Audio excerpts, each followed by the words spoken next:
मनऊनी शरण जावे मनऊनी शरण जावे मनऊनी शरण जावे सर्व भावे देवाचे सर्व भावे देवाचे सर्व भावे देवाचे सर्व भावे देवाचे सर्व भावे देवाचे मनऊनी शरण जावे मनऊनी शरण जावे मनऊनी शरण जावे मनऊनी शरण जावे सर्व भावे देवाचे सर्व भावे देवाचे सर्व भावे देवाचे सर्व भावे देवाचे सर्व भावे देवाचे सर्व भावे देवाचे तो हा उत्तरील पार तो हा उत्तरील पार तो हा उत्तरील पार तो हा उत्तरील पार भवा दुस्तर नदीचा भवा दुस्तर नदीचा भवा दुस्तर नदीचा भवा दुस्तर नदीचा भवा दुस्तर नदीचा भवा दुस्तर नदीचा अहो आहे करुणावंत बहु आहे करुणावंत बहु आहे करुणावंत बहु आहे करुणावंत अनंत हे नामाचे अनंत नामाचे अनंत हे नामाचे अनंत हे नामाचे अनंत हे नामाचे अनंत हे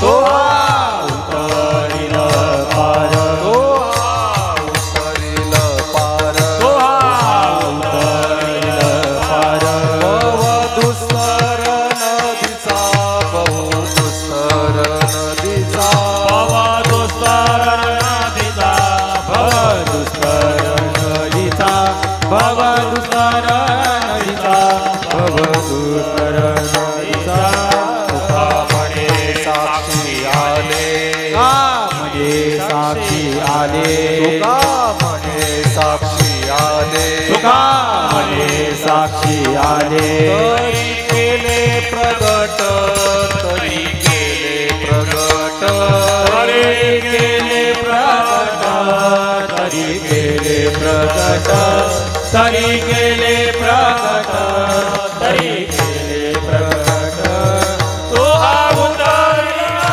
पार तो हा उतरिला सारा तो हा उतरिला पार तो हा उतरिला पार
मनाऊनी शरण जावे सर्व भावे देवासी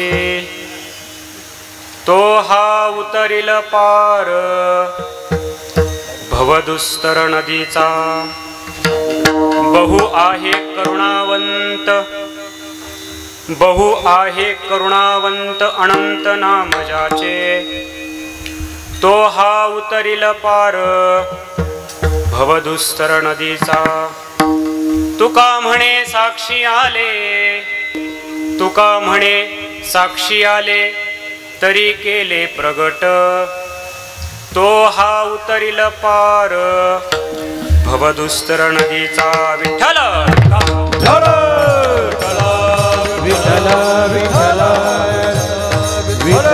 विठ्ठल विठ्ठल पांडुरंगा करू प्रथम पांडुरंगा करू प्रथम नमन पांडुरंगा करू प्रथम का करू प्रथम नमन दुसरे चरण संताजिया दुसरे चरण संताजिया दुसरे चरण संताजिया त्यांच्या कृपादाने कथेचा विस्तार कृपादाने कधेचा विस्तार कृपादाने कथेचा त्यांच्या कृपादाने कधेचा विस्तार बाबाजी सद्गुरु दास तुका बाबाजी सद्गुरु दास तुका बाबाजी सद्गुरु दास तुका महायोग पीठे तटे भीमरत्यां वरं पुंडरीकाय दातुं मुनीन्द्रयै समागत्य दिष्टं तमानन्दकन्दं परब्रह्मलिङ्गं भजे पाण्डुरङ्गं मस्तक हे पाया मस्तक हे पायावरी मस्तक हे पायावरी पायावरी या वारकरी संतांच्या या वारकरी संतांच्या या वारकरी संतांच्या वारकरी संतांच्या वारकरी संतांच्या वारकरी संतांच्या मस्तक हे पायावरी वारकरी संतांच्या या वारकरी संतांच्या या वारकरी संतांच्या मस्तक हे पायावरी वारकरी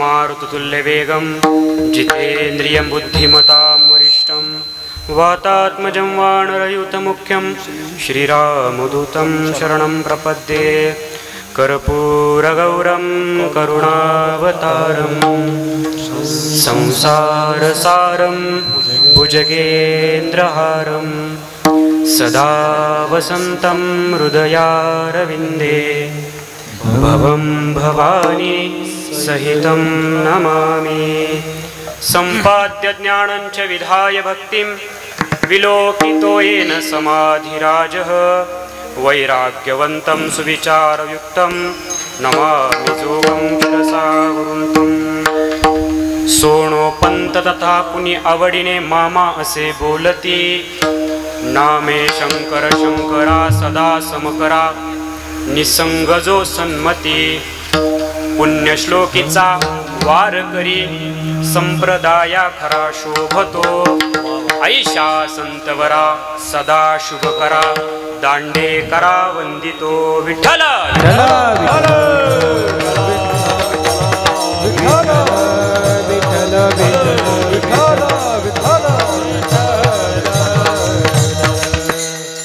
मनऊनी शरण जावे सर्व भावे देवासी तो हा उतरिल पार भवदुस्तर नदीचा प्रस्तुत प्राप्त प्रसंगी सेवेकरता घेतलेला अभंग विश्ववंद्य विश्वभूषण विश्वसंत श्रीमंत श्री जगद्गुरु तुकोबारायांचा अतिशय 4 चरणाचा गोड अभंग आहे।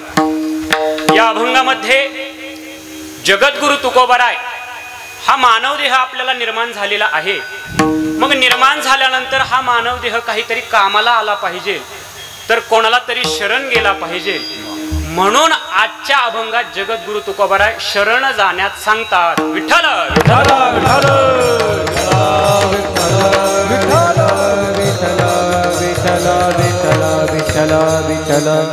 अभंगावर काही विवेचन करण्यापूर्वी अल्पसा परिहार देणं अगत्य आहे, गरजेचंही आहे. पुण्यसलीला गोदावरी मैयाच्या तीरावर प्रभू रामचंद्रांच्या पादस्पर्शाने पुनीत झालेला जिल्हा, तसेच त्र्यंबक राजाच्या वास्तव्याने संत श्रेष्ठ निवृत्तीनाथ महाराजांच्या संजीवन समाधीने दैदिप्यमान असलेला जिल्हा तो आपला नाशिक जिल्हा. या नाशिक जिल्ह्यामध्ये, या नाशिक तालुक्यामध्ये, या गिरणारे गावामध्ये, नुसतं गिरणारे नाही, श्री क्षेत्र गिरणारे गावामध्ये चालू असलेला हा भव्य दिव्य अखंड हरिनाम सप्ताह, अनंत कालापासून चालू असलेला हा सप्ताह 66 वर्ष आहे सप्त्याचं. त्या निमित्ताने सर्व गावकऱ्यांनी, समस्त हनुमान भजनी मंडळ तथा गावकरी, ज्येष्ठ श्रेष्ठ तरुण वर्ग यांच्या माध्यमातून तुमच्या लेकराला ही कीर्तन करण्याची संधी तुम्ही प्राप्त करून दिलेली आहे. खरं तर 2-3 वर्षापासून मी हनुमान जन्माचं कीर्तन करायचो. मला या ठिकाणी ज्ञानोबारायांची ओवी आठवते. ज्ञानोबाराय म्हणताय, जो भक्ताचे गुणगान गातो तो देवाला आवडतो. मग हनुमंतराय कोणाचे भक्त आहे? प्रभू रामचंद्रांचे भक्त आहे. तेही प्राणा परवते आवडती मज निरुते, जे भक्त चरित्राते प्रशंसिती. 2-3 वर्षापासून मी हनुमंतरायांच्या मंदिरात कीर्तन करायचो. ते भगवंताला आवडलं आणि आज भगवंतांनी मला त्यांच्याच दरबारामध्ये म्हणजे रामनवमीच्याच दिवशी मला कीर्तन करण्याची संधी दिली. विठ्ठल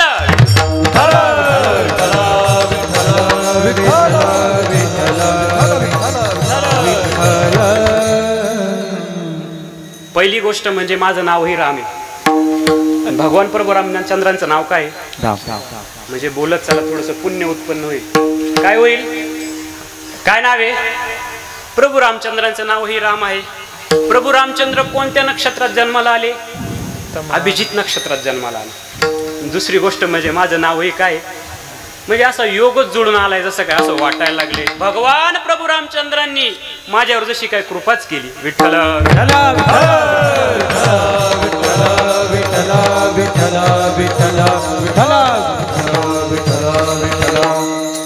या ठिकाणी समस्त गायक मंडळी आहे. खरं तर इकडं तिकडं पाहिल्यानंतर तुकोबारायांचं प्रमाण अगदी तंतोतंत लागतं. सिस्टीमवाले सुद्धा तरुण आहे, वाजवणारे सुद्धा तरुण आहे, टाळकरी सुद्धा तरुणच आहे, हे सुद्धा तरुण आहे, सगळे तरुण आहे, म्हणणारे तरुण आहे. कीर्तनकार सुद्धा कसा आहे? तरुण. कसा आहे? आणि तुम्ही कसे? तरणा भाग्यवंत नटे हरी कीर्तनात. तुकोबारायांच्या प्रमाणानुसार आज मला ते सगळ्या चहूबाजूला दिसतंय. भाग्यवंत नटे हरी कीर्तनात, नटे हरी कीर्तनात, नटे हरी कीर्तनात. तरणा भाग्यवंत नटे हरी कीर्तनात, नटे हरी कीर्तनात, नटे हरी कीर्तनात.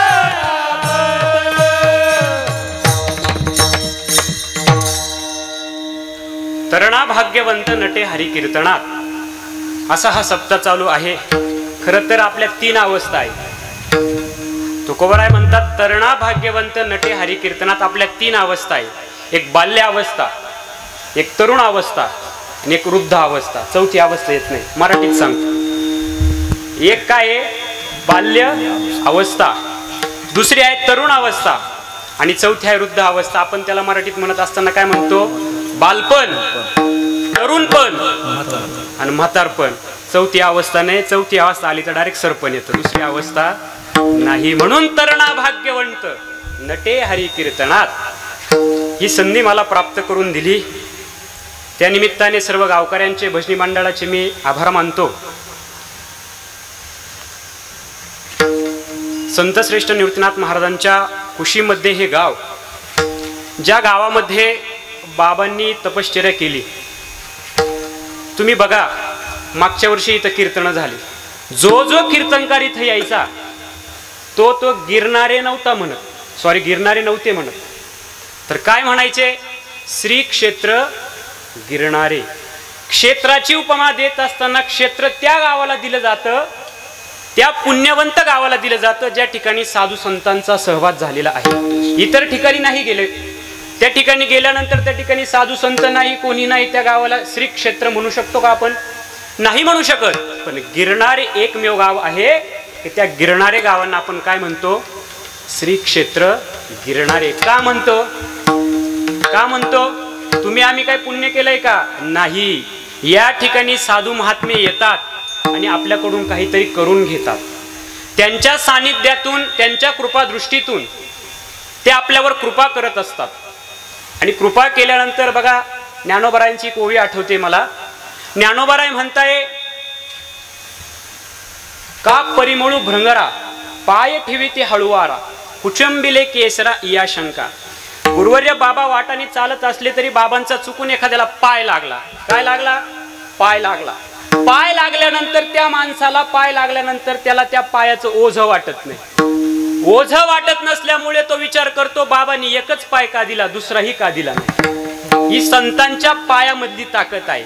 आणि संत ज्या ज्या ठिकाणी जातात त्या ठिकाणी तीर्थरूप करून जातात. असा आपला हा अखंड हरिनाम सप्ताह परमपूज्य गुरुवर्य माधवबाबा घुले अर्थात बाबा तथा माझं श्रद्धास्थान, ज्यांनी मला ज्ञानेश्वरी गाथा हे सगळं शिकवण्याचं त्यांनी काम केलं, परमपूज्य गुरुवर्य गाथा मंदिर अध्यक्ष पांडुरंग बाबा घुले यांच्या मार्गदर्शनामधून हा आपला अखंड हरिनाम सप्ताह चालू आहे.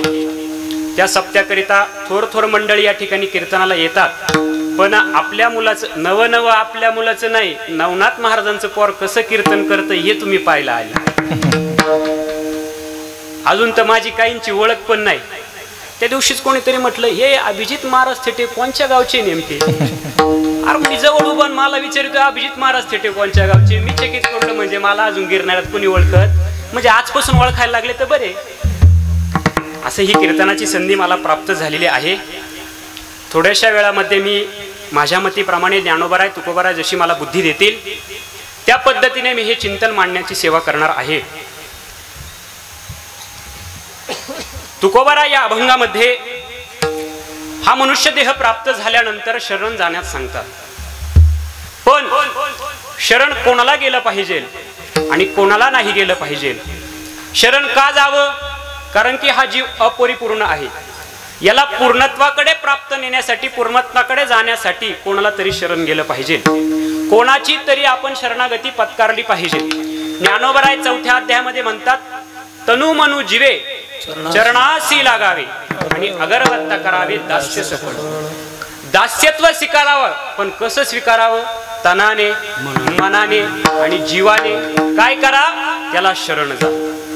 हा जीव अपरिपूर्ण आहे. जीव सुखाच्या दृष्टीमध्ये सुखासाठी इकडं तिकडं धडपडत आहे, पण याला सुख प्राप्त होत नाही. हा दुःखात गोंधळलेला आहे. दुःखात गोंधळलेल्या असल्यामुळे या सुखासाठी हा धाव घेतो, पण ही सुखाची धाव कुठेतरी संपली पाहिजे ना. या सुखाची धाव संपण्यासाठी जीवाने कोणाला तरी शरण गेलं पाहिजे. शास्त्रकार 4 ठिकाणी वर्णन करत असताना 4 विचार सांगितले शास्त्रकारांनी. कोणाला शरण गेलं पाहिजे आणि कोणाला शरण नाही गेलं पाहिजे. मी काय अवघड कीर्तन करणार नाही. वेदांत प्रतिपद्येविषय काय तर्कसंग्रह, शांकर वेदांत असं काही तुम्हाला मी सांगणार नाही. तुमच्या डोक्यावरून जाईल सगळं. साधं चिंतन करणार आहे. तुकोबाराय म्हणताय शरण गेलं पाहिजे. शास्त्रकार म्हणताय 4 प्रकार आहे शरण जाण्याचे, पण कोणाला शरण गेलं पाहिजे, कोणाला नाही गेलं पाहिजे. त्याच्यातला पहिला प्रकार आहे माणसाने माणसाला शरण जाऊ नये. दुसरा विचार सांगितला माणसाने दगड धोंड्यांना अथवा जे पंचविषय आहे त्या पंचविषयांना शरण जाऊ नये. तिसरा विचार सांगितला माणसाने एकतर संतांना शरण जावे आणि चौथा विचार सांगितला माणसाने एकतर देवाला शरण जावे. विठ्ठल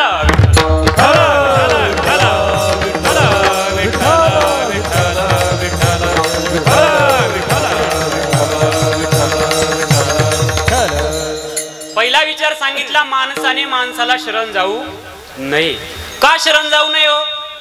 माणूस का एकमेकाला काही देतो का? हो देतो ना. एकमेकाला दुःखच देत असतोय. दुसरं काय दिले आजपर्यंत माणसाने? उधार पैसे घेतले तरी दुसऱ्या दिवशी मागायला येतोय. हे घेतल्यानंतर तो मागायला येतो, स्वतःचं दुःख दुसऱ्याला देत असतो, स्वतःही दुसऱ्याला दुःख देऊन जात असतो. माणूस काय करत असतो? एकमेकाला दुःख देण्याचंच काम करत असतो. कसं करत असतो? तुमच्या भाषेत एका जावाईने सासऱ्याला फोन केला. लक्ष देऊन ऐका, लक्ष दिलं तर कळलं. एका जावाईने सासऱ्याला फोन केला. सासऱ्याला म्हटले, सासरे वा, तुमची पोरगी करत असताना तुम्ही म्हटले हे गोड फळ तुमच्या पदरात टाकतोय, सांभाळून घ्या. कोण म्हटला? जावई सासरेला म्हटलं. असं म्हटल्यानंतर सासरेबा म्हटल्यानंतर आमची पोर तर मी तुम्हाला दिली गोड म्हणून, पण जावई बुवा सासऱ्याला म्हणतोय तुम्ही गोड म्हणून दिली, पण ती कशी निघाली? कडू निघाली, कडू. म्हण काय झालं जावई बुवा? म्हण दररोजचे मला रात्रंदिवसाचे भांडे घासायला लावित. जावई कोणला म्हणला? सासऱ्याला म्हटला.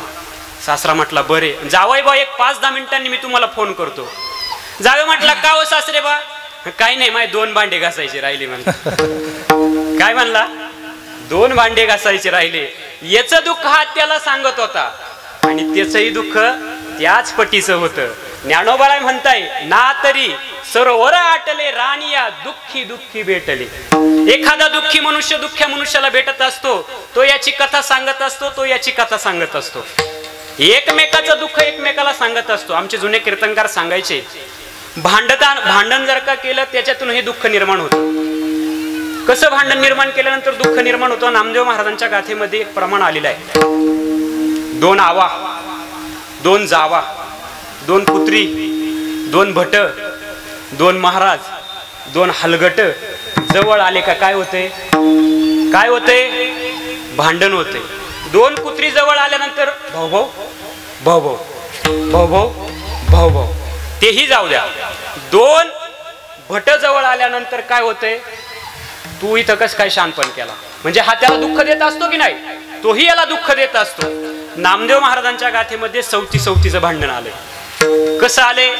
भगवान शंकर हिमालयामध्ये बसलेले होते आणि बसत असताना पार्वती माता त्यांच्या मांडीवर बसलेली होती. बसत असताना आता त्यांचं त्या ठिकाणी चालू होतं. पती पत्नी त्या ठिकाणी चर्चा करत होते. चर्चा करत असताना त्या ठिकाणावरून जात असताना नारद मुनी आले. कळी लावे नारदे. नारद मुनी त्या ठिकाणावरून जात असताना नारद मुनींनी पाहिलं भगवान शंकर बसले आणि पार्वती माता त्यांच्या मांडीवर बसले. रंगून संगून संसार चाललाय. म्हटलं आता काहीतरी काहींना सहन नाही होत महाराज. चांगला संसार एखाद्याचा चालत असला तर काहींना सहन होत नाही, मग त्या ठिकाणी काडीपेटी लावून जायची. आता नारदही तसंच होतं. आपण काय म्हणतो? कळीचा नारद. आता नारद मुनीने पाहिलं भगवान शंकर बसले, मांडीवर पार्वती माता बसली. असं पाहिल्यानंतर नारद मुनी असे लांब उभे राहिले आणि लांब उभे राहिल्यानंतर हात करू लागले. कोणाला? पार्वती मातेला. इकडे या, इकडे या. भगवान शंकराला वाटलं नारद मुनी मला बोलवताय काय म्हणून, नारद मुनीला मला बोलवताय म्हणून भगवान शंकर उठले. नारद मुनी लांबून उठले. तुमच्याशी नाही काम, पार्वती मातेशी काम आहे. असं म्हटल्यानंतर पार्वती माता भगवान शंकराला म्हणते, देवा नारद मुनी मला काहीतरी सांगताय, काहीतरी त्यांना सांगायचं आहे म्हणून मला ते बोलवताय. भगवान शंकर म्हणताय अगं पार्वती कशाला जाते? तो काहीतरी सांगल आणि आपल्या दोघांमध्ये भांडण लागल. दुसरं काय होणार आहे? कशाला जाते तू? नाही नाही, नारद मुनी काहीतरी सांगताय मग मी ऐकलंच पाहिजे. पार्वती माता उठली. आता नवऱ्याने कितीही सांगितलं तर बायको ऐकते का? तुम्ही स्वतःहूनच कबूल करताय राव. बायको ऐकते का? नाही ऐकत. पार्वती माता उठली. पार्वती माता नारद मुनींच्या जवळ गेली. जवळ गेल्यानंतर पार्वती माता नारद मुनीला म्हणू लागले कशासाठी बोलवलं? म्हटले भगवान शंकर त्या ठिकाणी बसलेले आहे, त्यांच्या जटेमध्ये एक बारीक ऊ लपली. ऊ काय लपली? ऊ. म्हणले ऊ लपली? मला तर काही दिसत नाही. नाही ती बारीक आहे ना म्हणून दिसत नाही. तुम्ही एकदा भगवान शंकराला जटा खोलायला लावा, ती ऊ कशी मोठी प्रगट होती बघा. आता दुसऱ्याने कोणी सांगितल्यानंतर घरचे ऐकायचे आणि मग बाहेर जाऊन बोलायचं.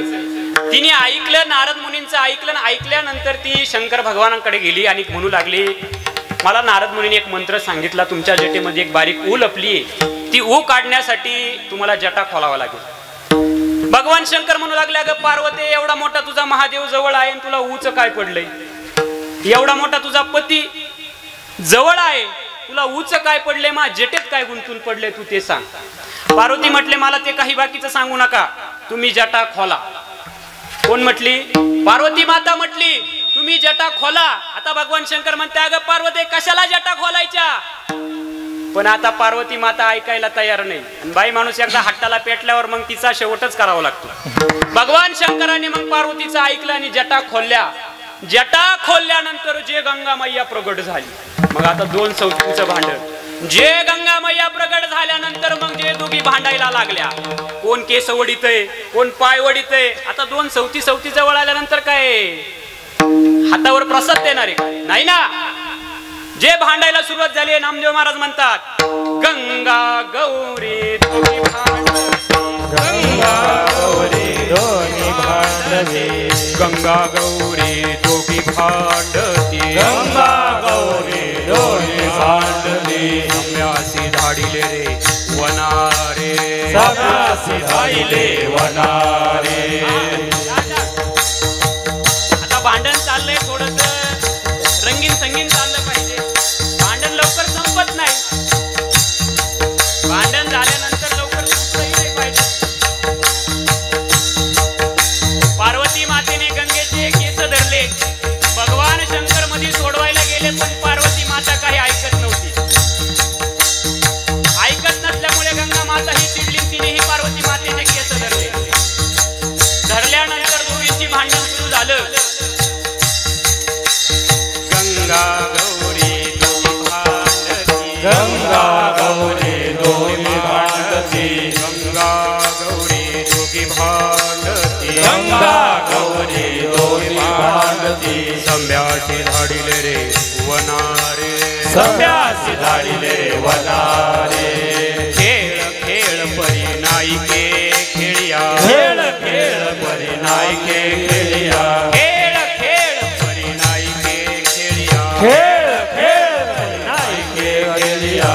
तो एक खेळिया शहाणा रे, तो एक कला शहाणा रे, तो एक खेळिया शहाणा रे, तो एक खेळिया शहाणा रे. ऐक खेळिया तुझं सांगितले, ऐसे जाणून गेला खेळ.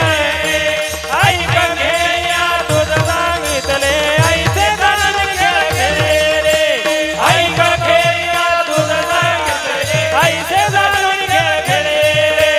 ऐक खेळिया तुझं सांगितले, ऐसे जाणून गेला खेळ रे.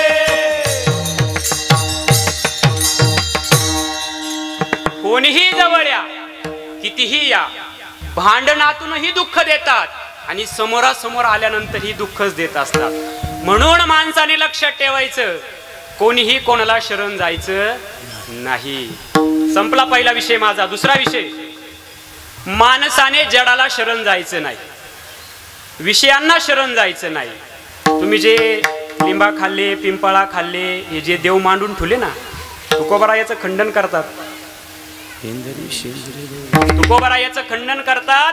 तुम्ही त्या ठिकाणी जातात, ज्या देवाला, ज्या दगडाला कधी शुद्ध घातलेलं नसेल, गोमतीराने आंघोळ घातली नसेल, त्याचे काही मंत्र हवन केले नसेल, त्याला जातात आणि शेंदूर लावून येतात. आणि आपला हात पुसण्यासाठी दुसऱ्या दगडाला शेंदूर लावून येतात, आणि तोही देव करून येतो. सेंदरी हेंदरी दैवते, सेंदरी हेंदरी दैवते, बोलती बुधी भूते घेते, आपल्या पोटाची रडते, मागती जिते अवदान. सेंदरी हेंदरी दैवते, बोलती बुधी भूते घेते, आपल्या पोटाची रडते, मागती जिते अवदान. म्हणून दगडा धोंड्यांना शरण जायचं नाही. त्याचबरोबर विषयांना सुद्धा शरण जायचं नाही. शब्द, रूप, रस, गंध, स्पर्श यांना सुद्धा शरण जायचं नाही. तुकोबरायांच्या नाटामध्ये प्रमाण आहे, विषय ओढी भुलले जीव, आता याची कोण करीत जीव. म्हणून माणसाने या विषयांना, या जडाला शरण जायचं नाही. तिसरा विषय, माणसाने संतांना शरण जायचं. का संतांना शरण जायचं हो? तुम्ही आम्ही ज्या आड मार्गाने या ठिकाणी गुंतून पडलेलो आहोत, हा आड मार्ग घालवण्यासाठी, सन्मार्ग दाखवण्यासाठी आम्ही येथे आलो, अशी संतांनी स्वतः ग्वाही दिलेली आहे. आम्ही वैकुंठ वासी, आम्ही वैकुंठ वासी, आलो याची कारणाची, आलो याची कारणाची, ओ बोलिले ते रोषे, आ बोलिले ते रोषे, सात भावे वरदाया, संताचे मार्ग आडवरले राणी जग. संत या ठिकाणी येतात. आपण ज्या आड मार्गाने चाललेलो आहोत त्याला सन्मार्ग दाखवण्यासाठी संत या ठिकाणी येतात. आणि येत असताना बघा, देवाचं कार्य बघितलं, देवाला जे करता येतं ते संतांनाही करता येतं. देवाला जे करता येतं ते संतांनाही करता येतं, पण देवाला जे करता येत नाही ते संत करतात. एखादा जर का त्याला वाचा नसेल, एखाद्या व्यक्तीला मुकम करोती वाचालम, देव त्याला वाचा देऊ शकतो. पण संत एवढं नाही करत, संत वाचाही देतात. नवे नवे ज्याला बोलता येत नाही त्याच्या मुखातून वेद बोलवतात. वेद काय बोलवतात? वेद. रेड्यामुखी वेद बोलवी, रेड्यामुखी वेद बोलविला, गर्वद्विजांचा हरविला, शांती रूपी प्रगटला ज्ञानोबा माझा, शांती रूपी प्रगटला ज्ञानोबा माझा. रेड्यामुखी वेद बोलविला, गर्वद्विजांचा हरविला, शांती रूपी प्रगटला ज्ञानोबा माझा, शांती रूपी प्रगटला ज्ञानोबा माझा. साधकांचा माय बाप दर्शने हरे ताप, साधकांचा माय बाप दर्शने हरे ताप, साधकांचा माय बाप दर्शने हरे ताप. सर्वाभूती सुखरूप ज्ञानोबा माझा, सर्वाभूती सुखरूप ज्ञानोबा माझा. साधकांचा माय बाप दर्शने हरे ताप, सर्वाभूती सुखरूप ज्ञानोबा माझा, सर्वाभूती सुखरूप ज्ञानोबा माझा.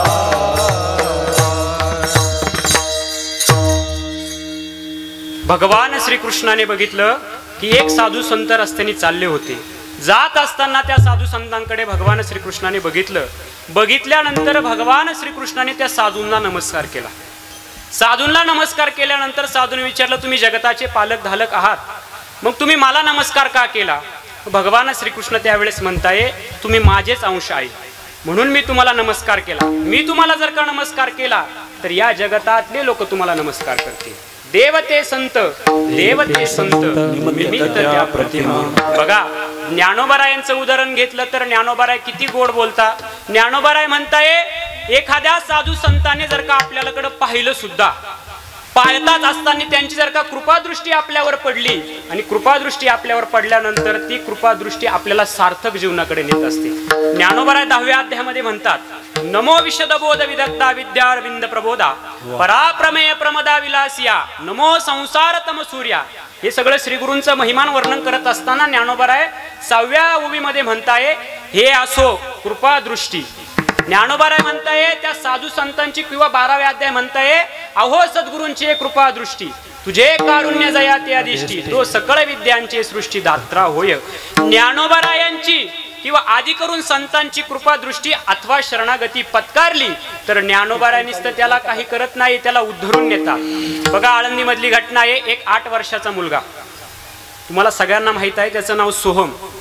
संतांना निष्ठा शरण गेल्यानंतर संत आपल्यावर काय कृपा करतात त्याचं जिवंत ज्वलंत उदाहरण तुम्हाला सांगतोय. सोहम नावाचा मुलगा आहे, त्याची आई फुलं होते. काय होते? फुलं होते. तो आता 8 वर्षाचा आहे. त्याची अख्खी ज्ञानेश्वरी पाठ आहे. अख्खी ज्ञानेश्वरी पाठ आहे. ते पत्रकार त्याच्या आईकडे गेले आणि आईकडे गेल्यानंतर त्याच्या आईला विचारताय, का हो तुमच्या मुला 8 वर्षाचा आहे, ज्या ज्ञानोबारायांच्या ओव्या पाठ करायला एवढं, नमो विशदबोध विदग्धा विद्यारविंद प्रबोधा पराप्रमेय प्रमदा विलासिया, एवढ्या अवघड ओव्या त्या चांगल्या चांगल्यालाही म्हणता येत नाही. आणि 8 वर्षाच्या मुलाने अख्खी ज्ञानेश्वरी पाठ केली. आता सगळे इथं वारकरी मंडळी, सगळे वारी करणारे, बरोबर बोलतो ना मी, सगळे वारी करणारे, पारायण करणारे, मग मला सांगा ज्ञानेश्वरी मध्ये किती ओव्या आहे बरं?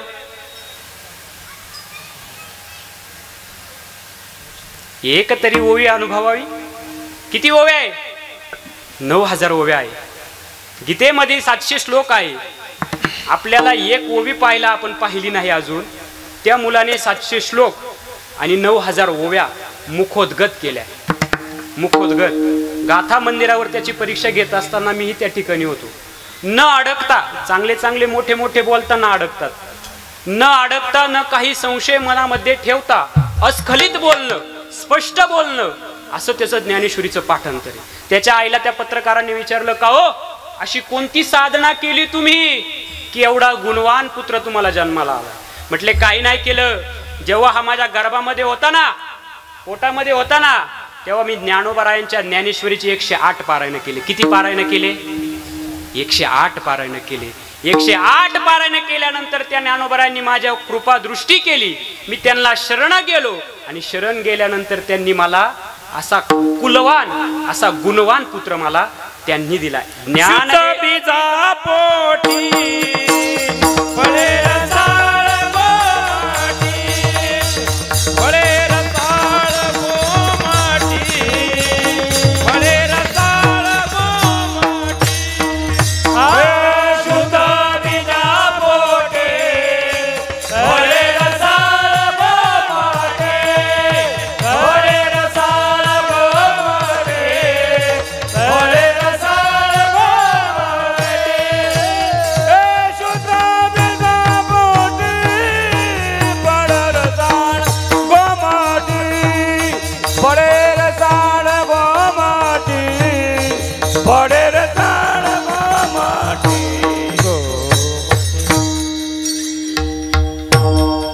असा गुणवान पुत्र ज्ञानोबरायांनी दिलाय.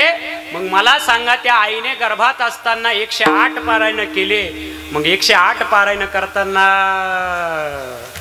तिने एकदा एकच ओवी वाचली का? नाही, 9000 ओव्या किती वेळा वाटल्या आता त्याचं गणित घरी जाऊन का. आपण अजून एक ओवी सुद्धा वाचली नाही. नामदेव महाराज म्हणतात एक तरी ओवी अनुभवावी. का अनुभवावी? आपल्या गर्भामध्ये जर का लहान मुलगा असलं, कोणी मुलगा असलं, तर आपण काय करतो? ज्ञानेश्वरी वाचत नाही, गाथा वाचत नाही, भागवत वाचत नाही, हरिपाठ वाचत नाही, काही वाचत नाही. तर आपण काय करतो? टीव्ही वाचतो. टीव्ही काय वाचतो? टीव्ही वाचतो. 7 वाजता कोणतं नाटक लागणार आहे? लवकर स्वयंपाक करून घ्या. 8 वाजता कोणतं नाटक लागणार आहे? लवकर स्वयंपाक करून घ्या. आमचे गुरुजी पाठात सांगायचे, तुम्ही हे ज्या स्त्रिया आहेत या टीव्ही पाहत असताना ते काय तुम्हाला संसाराच्या गोष्टीच दाखवत असतात, तुम्हाला काय परमार्थाच्या गोष्टी नाही दाखवत. मग संसाराच्या गोष्टी दाखवत असताना काय करतो तो मनुष्य? काय करतोय? पहिल्यांदा एक लग्न करतो, काही दिवसांनी दुसरं लग्न करतो. मग काय होतंय? आपण जे डोळ्यांनी बघतो ते आपलं मुलगंही पोटातलं बघत असतं. आणि मग त्याने दुसरं लग्न केलंय आणि दुसरं लग्न केल्यानंतर त्याला मुलं बाळ होतात, ते मोठं होतात, त्याला घराच्या बाहेर काढतात. ते सगळं कोण पाहत असते? कोण पाहत असते? ही नसती पाहत. पोटामध्ये जे बाळ आहे ते बाळ पाहत असतं आणि पाहिल्यानंतर ते बाळ काय करतं? मग तेही मोठं होतंय. आई त्याला लहानचं मोठं करते, चांगलं खाऊ पिऊ घालते, गुबगुबीत करते. माझ्यावानी गुबगुबीत केल्यानंतर मग काय करते? म्हणते आता तू म्हातारी झाली, तुझ्या नाकातून तोंडातून सगळीकडून शेंबूड बाहेर येतोय. मग अवघे करती हाडाड, नाक मुख गळू लागले लाळ आणि शेंबूड, श्वाना परिगती झाले अवघे करती हाडाड. कोणी जवळ घेत नाही, लाता मारून बाहेर काढतात. पण ज्ञानोबरायांना संतांना शरण गेल्यानंतर तसं होत नाही महाराज, तसं होत नाही. ज्ञानोबरायांना संतांना शरण गेल्यानंतर ज्ञानोबराय सत्पुत्र जन्माला घालतात, कृपा करतात. ज्ञानदेव म्हणतात, ज्ञानदेव देतो. काय म्हणतात ज्ञानोबराय? जो माझं नामस्मरण करतो, जो मला शरण येतो, त्याला मी काय देतो? ज्ञान देतो. अजून एक सांगतो, आठवलं म्हणून सांगतो, सांगायचं नव्हतं पण सांगतोच. मोहच आवरण, आता काय करणार, जाऊ द्या, आता 8:30च्या पुढे जाऊ द्या. एक आंधळा, त्याने आपल्या मुलाला लहानचं मोठं केलं, जिवंत आहे अजून आळंदीत, गेले तर कधी बघा. त्याने आपल्या मुलाला लहानचं मोठं केलं, लग्न केलं, सगळं केलं, आणि त्याची बायको घरात आली त्या मुलाची. बायको घरात आल्यानंतर बायकोने बघितलं हे आंधळ, याला स्वतःच्या हाताने काही करता येत नाही, याचा सांभाळ करून काय करायचंय, याचा सांभाळ काय करायचंय म्हणून नवऱ्याला सांगितलं तुम्ही यांना कुठंतरी नेऊन घाला. आता नवऱ्याने बायकोचं ऐकलं म्हणजे ऐकावंच लागतं. नवरा म्हटला बाबा तुम्हाला कुठंतरी नेऊन घालायचंय असं म्हटल्यानंतर बाबांना गाडीत बसवलं आणि गाडीत बसवल्यानंतर आंधळा मनुष्य गाडीत बसवल्यानंतर मग काय केलं, त्यांना आळंदीत आणून सोडलं. आळंदीत आणून सोडल्यानंतर त्या ठिकाणी सोडलं. म्हटले बाबा आता तुमचा आणि आमचा काही संबंध नाही. ज्या बापाने डोळा नसताना लहानचं मोठं केलं मुलाला, त्याच मुलाने कुठं आणून सोडलं पोराला, बापाला आळंदीत आणून सोडलं. आळंदीत आणून सोडल्यानंतर त्या ठिकाणी भीक मागू लागले. भीक मागत असताना त्या करून परमपूज्य गुरुवर्य कुरेकर बाबा जात होते. बाबांचं दर्शन घेतलं. दर्शन घेतल्यानंतर बाबा म्हटले काय ग्रहस्था, काय काय काम आहे का? म्हटले काही नाही बाबा, मुलांनी सोडून दिलंय.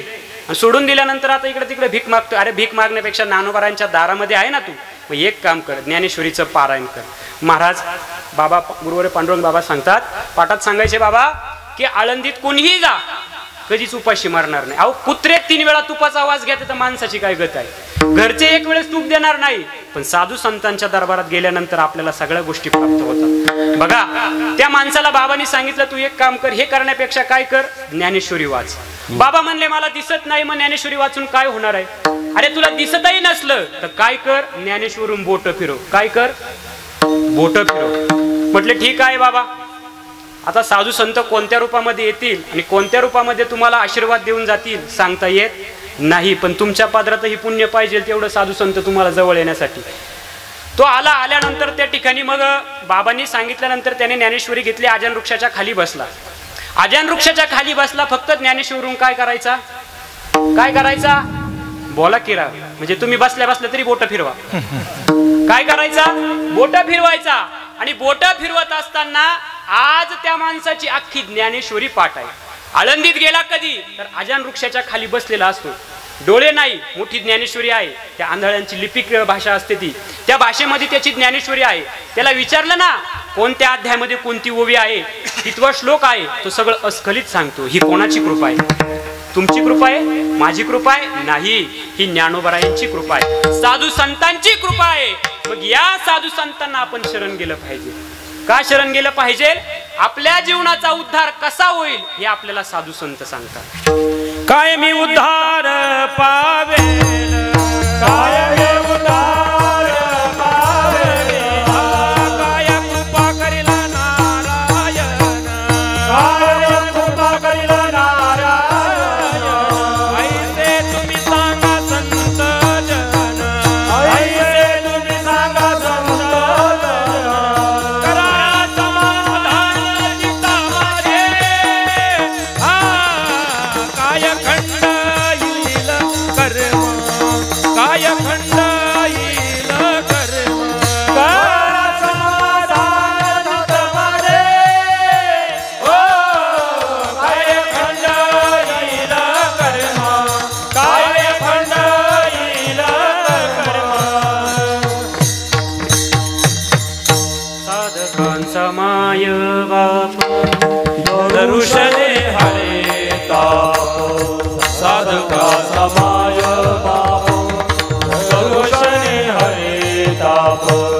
सर्वाभूती सुख रूपा ज्ञानोबा माझा. त्या ज्ञानोबरायांना सगळ्या आळंदीच्या ब्राह्मणांनी त्रास दिला. आपल्याला जर का थोडासा त्रास झाल्यानंतर आपण दुसऱ्याची निंदा करतो, दुसऱ्याला त्रास देण्याचा प्रयत्न करतो, पण त्या ज्ञानोबरायांना एवढा त्रास होऊन सुद्धा ज्ञानोबरायांनी कधी कोणाची निंदा केली नाही. ज्ञानोबराय कोणाला द्वेषाने बघितलं नाही.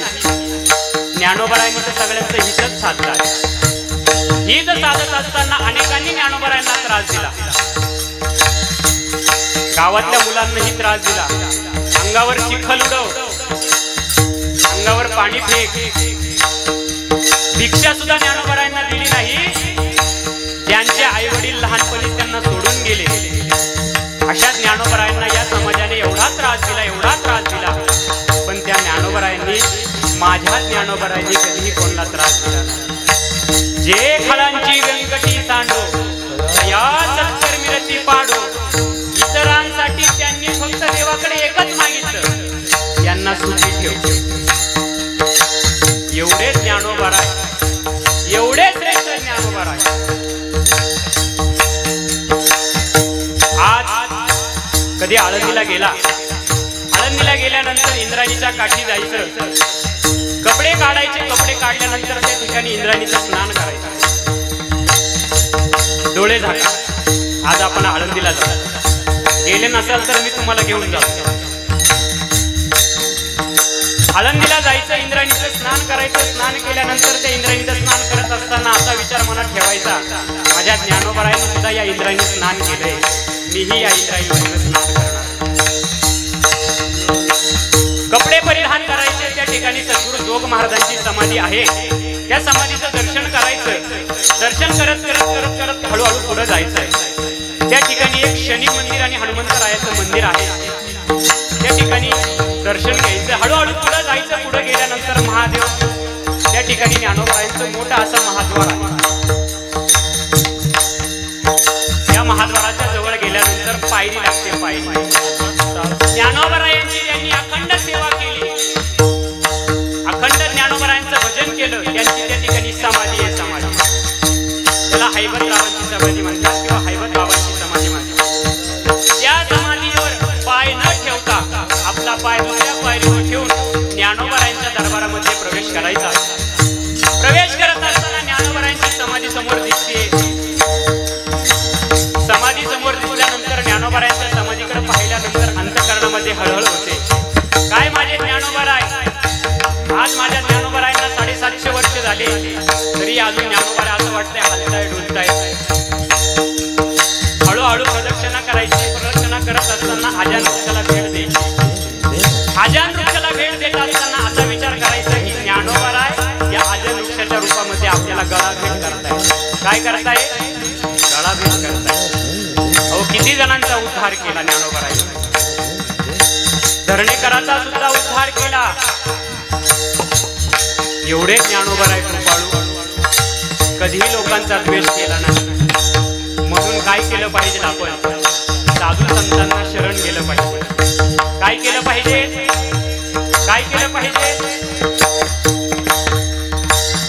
साधकाचा बाप दर्शन देता, साधकाचा माय बाप दर्शन हरेता, सर्वभूती सुखरूपा ज्ञानोबा माझा, सर्वभूती सुखरूपा ज्ञानोबा माझा, सर्वभूती सुखरूपा ज्ञानोबा माझा, सर्वभूती सुखरूपा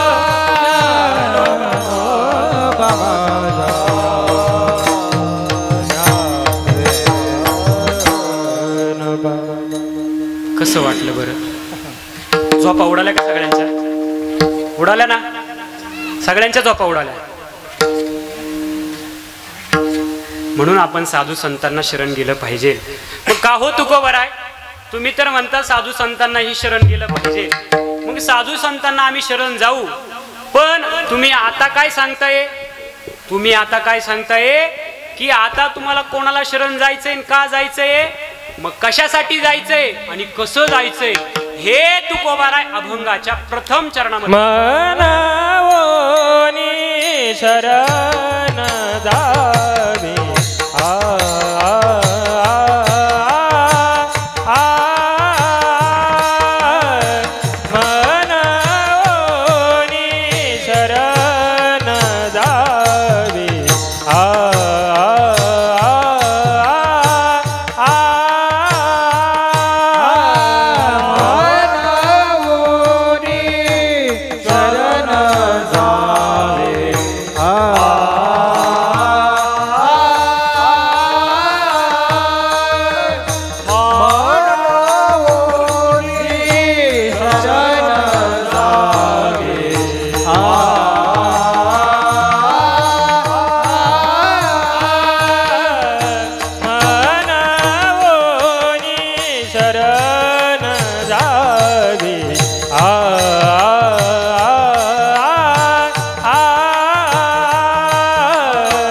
मना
सर्व भावे.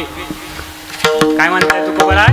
मनाऊनी शरण जावे सर्व भावे देवासी. आता देव शब्दाचा अर्थ करत असताना शास्त्रकारांनी लय वेगवेगळे देव केले. तुम्ही आम्ही लय वेगवेगळे देव केले. सकाळ सोमवारपासून घेतला लिंग देखिले त्रिभुवनी विस्तारित. मंगळवार आला लगे देव बदलतोय. अनादि निर्गुण प्रगटली वाणी मोहमैशासुर मर्दान लागुनी. त्रिविध तापाची नका म्हणायला तसं. माझ्या बाबतीत घडलेली घटना सांगतोय. नागपूरला गेलो कार्यक्रमाला. बसमध्ये गर्दी चढायची रामटेकला. बसमध्ये गर्दी चढायची. चढत असताना आता बसमध्ये चढत असताना लोक काय करतात? आपली पिशवी घेतात आणि खिडकीतून त्या शिटावर टाकत असतात. शिटावर टाकत असताना त्या नवऱ्याने बायकोला असं हात केलं. होय सुरू ती लागली ना घुमायला. आता गर्दी समजा गर्दी झाल्यावर मग आता लोक काय करणार आहे? लोक बाजूला व्हायला लागले. लोक म्हणले बाबा बाजूला बाजूला. आता बसमध्ये चढायचं मग काहीतरी आयडिया लावली पाहिजे ना. बाई लागली घुमायला. घुमता घुमता गेली ना तिची मंगळसूत्राची पोट तुटून. आता नेमकं काय करावं? आता नवऱ्याला हात करायचे. तिकडे एक मणी तिकडे एक मणी. मी पाहिलं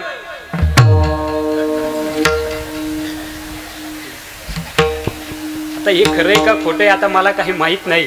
पण मी डोळ्यांनी बघितलं म्हणून म्हणायला नको. बरं मंगळवार झाला. बुधवार आला. बुधवारी आपण कोणत्या देवाची पूजा करतो? गणपतीची पूजा करत असतो. बुधवार गेला. गुरुवार आला. कोणत्या देवाची पूजा करतो? पूजा करता का नाही तुम्ही? हा मग सांगा की राव लवकर पटापटा. कोणत्या देवाची पूजा करतो? भूताची? कोणाची? गुरुवारी दत्ताची पूजा करतो. मग शुक्रवार आली पुन्हा सप्तशृंगी मातेची पूजा. उधव बोला कृष्णाबाई माऊलीचा ओ. शुक्रवार गेला. शनिवार आला की मग काय करतो आपण? हनुमंतरायांची शनिदेवाची पूजा करतो. शनिवार गेला. रविवार आला मग आपण काय करतो? अहम वाघ्या सोहम वाघ्या प्रेम नगरावरी.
सांगा बरं. देव चामुंडा अष्टकोटी भैरव एवढे देव आहे पण कोणता देव श्रेष्ठ आहे हे आपल्याला कळलं पाहिजे ना.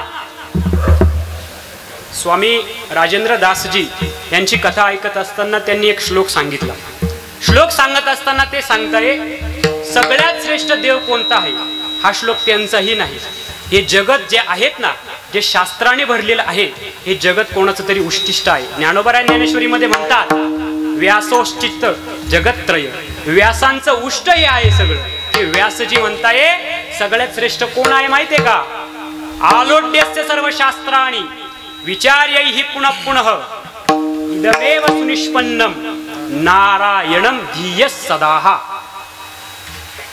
व्यासजी मुनी म्हणताय तुम्ही ज्या देवांना पुजताय ना ते देव श्रेष्ठ नाही. आपलं कसं आहे माहितीये का? शिव महापुराण कथा ऐकली की आपल्याला महादेव श्रेष्ठ वाटतो. देवीची कथा ऐकली की आपल्याला देवी श्रेष्ठ वाटते. भविष्य पुराण ऐकलं की आपल्याला सूर्यदेव श्रेष्ठ वाटतो. पण साक्षात व्यासजी मुनी सांगताय सगळ्यात श्रेष्ठ कोण आहे? सुनिष्पन्नम धियो नारायण सदाः. हे भगवान नारायणाचे सगळे अंग आहे. या जगतामध्ये सर्वात श्रेष्ठ फक्त फक्त भगवान नारायण आहे. कोण आहे? नारायण. हे एक झालं पुराण शास्त्राचं. बरं, शास्त्रकारांनी सांगितलं, साधू संतांनी सांगितलं, मुनींनी सांगितलं, सगळ्यात श्रेष्ठ कोण आहे? कोण आहे? नारायण. अरे बोला, झोपलेला भूका लागल्या का तुम्हाला? सगळ्यात श्रेष्ठ कोण आहे? नारायण भगवान श्रेष्ठ आहे. बर, शास्त्रकारांनी सांगितलं, व्यासजी मुनींनी सांगितलं, नारायण भगवान श्रेष्ठ आहे. आपण आता तुकोबरायांना विचारू कोण श्रेष्ठ आहे. तुकोबरायांना विचारलं पाहिजे ना, नेमकं श्रेष्ठ कोण आहे? तुकोबराय म्हणतात तो देवांचाही देव आहे.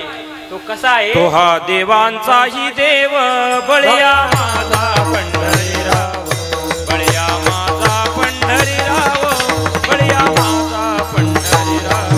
हो हा देवांचाही देव, बळया माझा पंढरीराव, बळया माझा पंढरीराव, बळया माझा पंढरीराव.